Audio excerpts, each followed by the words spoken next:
Mendoza, public open media workout. How do you feel? Amazing, man. This is super motivating. I know this is promotion for the public, but I got hyped myself. I love this. I love seeing my name on the big, lights and everything, those big banners, and it just means the world to me, man. It's almost fight night. My dream has almost come true because I keep saying the dream isn't to fight for the title, it's to win the title. So I'm not here just to take part. We're here to take over, like McGregor said. Tell us a bit about Sydney. You were there for 3 or 4 days. What do you like better about the Gold Coast than Sydney? Sydney, man, I hear some people talking negative about it out here, but I loved it. It's just different. It's more, suburby city, a little more packed, tons of people and stuff. But man, what's to hate about this? The Gold Coast reminds me of almost like Miami back in the States. Just beautiful, architecture, the beaches, obviously, the women, everything. There's nothing to complain about out here, man. I like the chill vibes about the city.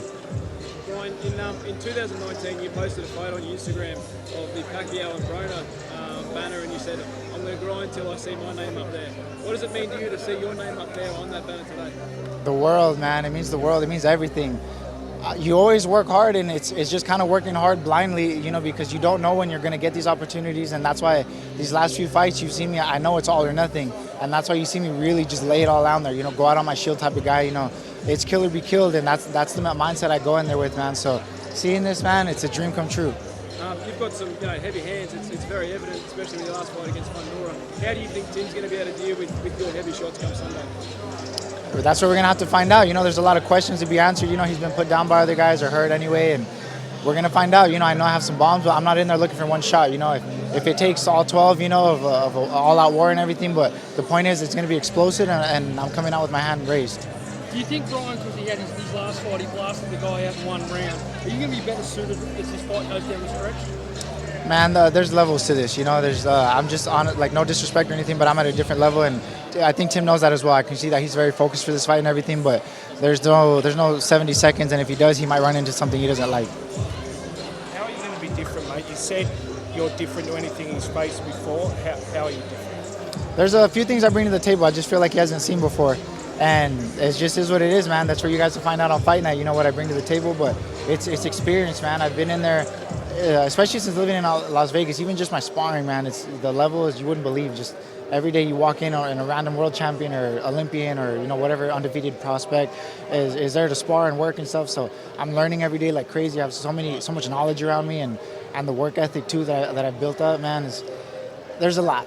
What about when Mario sort of comes into town? What sort of boost does that give you? And what does it mean to you for a friend like that to fly halfway around the world to watch? It's everything, man. It's one of my best friends, and he just won a world title, and like I say, perfect performance, man. It just blew us all away, and just super excited. And he's one of my best friends, So for him to win a world title, and he's like, all right, I could be anywhere in the world. I'm coming to Australia to see my friend. Not that he's been complaining. He loves it out here, but still, just the fact that he did it for me, he could have been anywhere, and it means the world to me, man. That support and just that much more of a boost in there. Do you think Tim's feeling the pressure of being champion in this fight? We're gonna find out. He's very nonchalant about a lot of stuff, but that's the thing, man.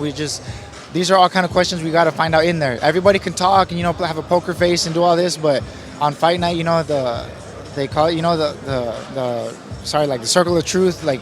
That's where everything comes out. Whoever was lying, whoever wasn't working, whoever was whatever, it all gets exposed on Fight Night. So that's when we're going to find out, and I plan to find out.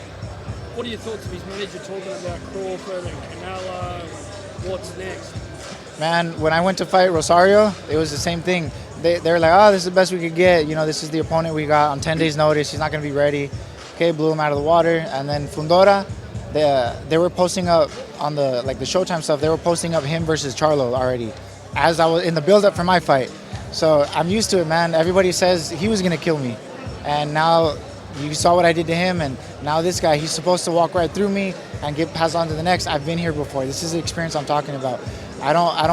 They can talk all they want, but he needs to see me, and we're going to find out who's really up next for those big shots. Last one, guys.